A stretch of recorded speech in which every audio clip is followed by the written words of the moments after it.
Hello there, so this is my first tutorial I do in English. So basically I thought that it would be interesting to share this. So today I want to show you how I proceed to enlarge the size of a ring. So this is a sterling silver ring I've made, and it's a bit too small, and I thought that by doing this I just thought that why not try to make a video to show this. And basically I know there's a lot more information available on the English jewelry making community, but I thought that as a self-taught silversmithy too, I could perhaps share my own little kind of piece of information and kind of just help the community grow. And if this video can help someone, I would be really happy. So basically I'm going to be using the simple method to do this. So I guess that this is the plain basic method that you can use when you don't have many tools, and it works with pretty much every type of rings. I need to mention though, to highlight that on this ring, as you can see, there's a little setting on it, and this is not recommended at all to try to enlarge rings that have been setted with stone, especially basket settings and very fragile settings, because they might crack and break when you try to enlarge the ring. There are also, so there I'm going to be using the plain mandrel, the ring mandrel in stainless steel. So as you can see, mine is actually not the best type because the numbers, the ring sizes were printed on it instead of being engraved on it. So over time, it just fades away, and I have to put the numbers over and over again. So the method I'm using is by using a mallet. I don't know how you say it. This kind of plastic hammer that will actually not mar the metal, because as we enlarge, we don't want to mar the metal, the ring base. So those mallets are the best to actually be able to do the work without having to put too much strength and effort in it. There's also, I need to mention that I've never actually tried it for myself, so I'm not going to be able to give you a more detailed review on that, but I know that there are actually tools to enlarge rings, just like I'm showing. It's actually a mandrel that is put on a solid base that you can actually put on your desk, and you just screw it on your desk, and basically with a little kind of, it's a bit like a machine, like in Las Vegas, I don't know how you call them, but there's a thing that you just press, and you'll be able to enlarge the ring without having to put too much effort in it. And I think the good thing with those methods, the tool, the big machine, I've actually put in the description box links to like places I found where you can get it. And those, I guess, I suppose, can do a bigger work, in the sense that with the mallet you won't be able to increase the ring size drastically. I think you can win over half a size to a size and a half, but then over that I think it would be even like kind of be dangerous to go further than that with the mallet. But perhaps that with the tool, the like ring stretcher, you can actually gain more sizes. Then again, I don't know about the machine. And so basically, like what I'm saying right there is what I've just previously said.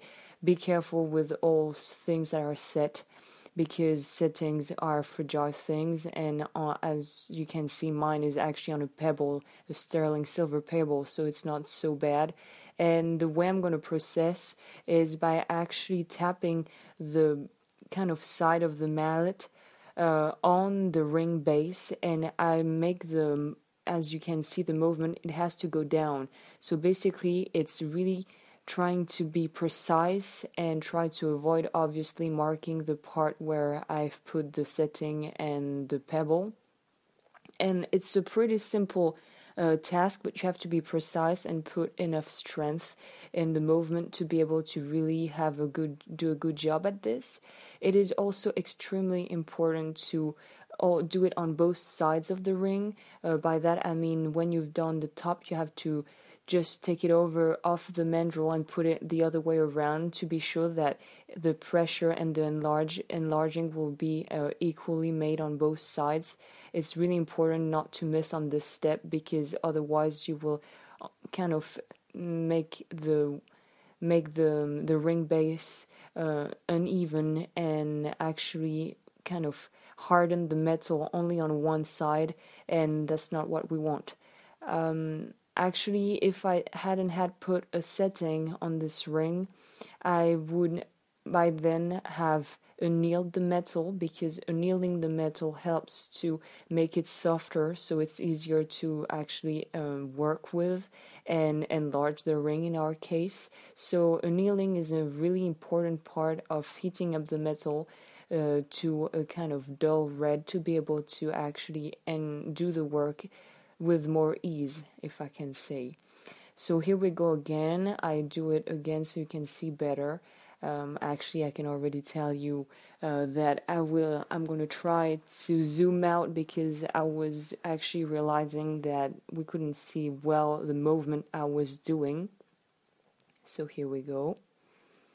So basically, like I'm repeating myself. I think the imagery, like watching the video, will be more efficient than me trying to talk and explain, because as you see, you go downwards and you don't have to like go crazy on the mallet. You just have to hit right with the right strength. Then again, turn it around, turn the ring to the other side, and then we go again up. As you can see, I've already kind of worn like half a size by using the mallet, so it's pretty efficient and without annealing, so that's pretty cool too. Here I'm mentioning what I've just mentioned about the necessity to anneal when you're doing stuff like that, those types of works, because it really facilitates the work. Here it gets stuck, so if it gets stuck, you just a little bit like that, you tap a little bit and it will get out of the mandrel, off of the mandrel. And here we go again, being really even, I mean, in the way you tap with the mallet. And so basically here it's a little bit still too small, so I'm going to use the other method that I'm about to show you. It's actually what I call the lazy method. So this is the best way I've found to easily and quickly enlarge a ring. So basically it's only to use a plain hammer, the usual basic hammer I use for pretty much everything.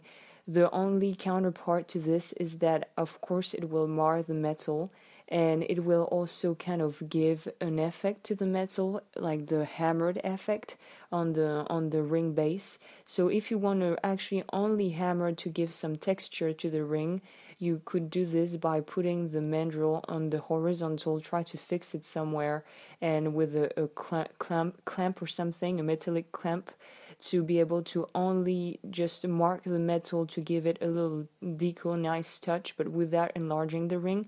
But in my case, as I'm telling you, I want to stretch it and make it easy, nice and easy and pretty fast, so it will work just as fine as with the plastic mallet, but I just have to put less strength in it, because it's going to be way more efficient than, and more like it's stronger, because the hammer is in metal, it's way stronger than obviously the plastic mallet. So just as you see, I'm just tapping a little bit and it's already kind of like it has moved down like half a size or something like that, a third of a size. And basically that's how I enlarge rings in the easiest way. The only thing that has to be kind of taken in consideration is that obviously it does mar the metal and give a nice texture, well, what I find to be a nice texture for a ring base. So I'm trying to zoom in, but I've pressed the wrong button, so I've just quit the video, so I had to start again. So basically I just wanted to give you a close-up. This is an opal setting, a little opal on a sterling pebble, and here you can see what the hammered texture looks like. So it's a great thing that you can use to give a little kind of, spark up a little bit ring bases, and it's also a great way, as you've seen, to enlarge rings very easily without too much effort. And so I hope that this will be helpful for you.